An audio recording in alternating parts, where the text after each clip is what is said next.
Bonjour Stéphane Concheron, bonjour à tous. Vous aussi, vous aimez le cinéma et vous étiez même hier soir, à Beaune, sur le tapis rouge, hier soir. à Beaune, avec plein de vedettes, plein d'acteurs, des films, un film américain qui a fait l'ouverture, très très décalé, un film policier, on en reparlera peut-être plus tard. Et comme vous avez plein de questions à poser à Thierry Desroses et Bernard Lano, nos invités du matin, je vous les laisse ce matin, nos comédiens qui sont là pour parler de leur métier aussi avec vous. Et dans leur métier, il y a leur statut. J'aimerais qu'on parle avec vous un petit peu de votre statut, Thierry Desroses et Bernard Lano. Vous êtes intermittent du spectacle, on peut préciser, hein.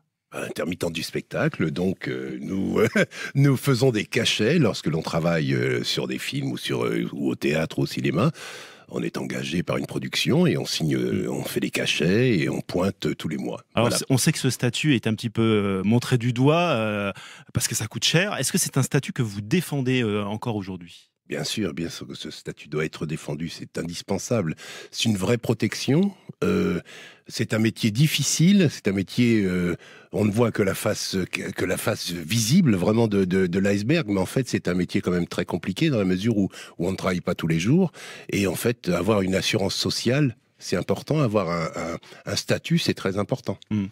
Bernard Lano, quand un film est diffusé ou rediffusé à la télé, est-ce que ça veut dire que vous touchez automatiquement ce qu'on appelle les droits d'auteur, comme par exemple les chanteurs, systématiquement ?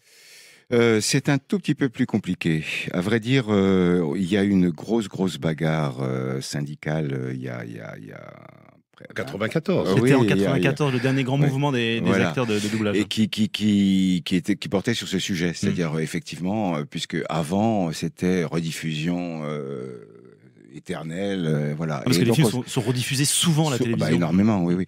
Et donc, on s'est battu, c'était une lutte absolument à mort. Et vous n'avez pas obtenu gain de cause. Non, on n'a pas vraiment obtenu gain de cause. On a obtenu gain de cause dans la mesure, si vous voulez, au moment où on signe le forfait, où on signe le contrat, on a une part pourcentage qu'on achète pour laisser les droits pour un certain temps, je pense.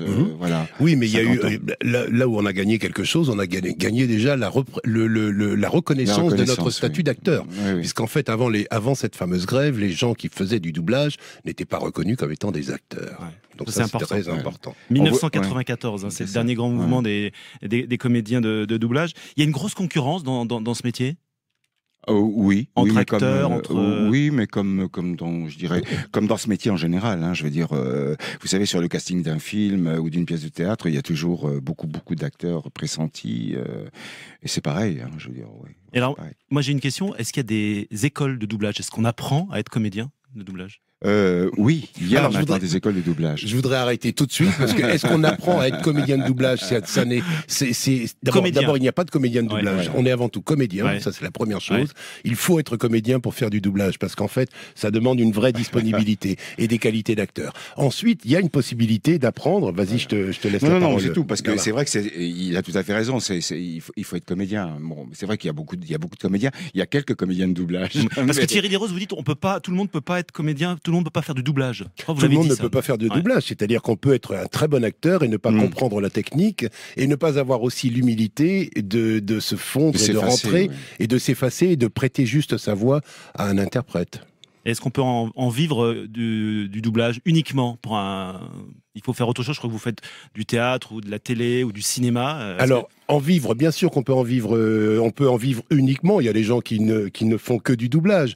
Mais en même temps, je crois que la plupart des acteurs qui font, entre autres, du doublage, font d'autres choses parce que ce sont avant tout des artistes et des gens qui ont besoin d'être nourris et de se nourrir ailleurs et autrement. Donc, la plupart des acteurs, Bernard en est la preuve, on fait du théâtre, on tourne, on écrit, on met en scène. Il faut se diversifier. On diversifie les plaisirs. Les 30 dernières secondes, Stéphane, bientôt 8h. Oui, alors c'est des questions, on a uniquement le droit de répondre que par oui ou par non, Bernard et Thierry. Alors, première question, Bernard, est-ce que vous aimez tous les films de Kevin Costner ? Dites-moi oui ou non, franchement. Non. Bon. Thierry, est-ce que vous avez vu tous les films de Samuel Jackson ? Est-ce qu'ils sont dans votre DV-Tech ? Tous les films ? Non. Bernard, est-ce que vous avez refusé de doubler un acteur un jour ? Oui ou non ? Non.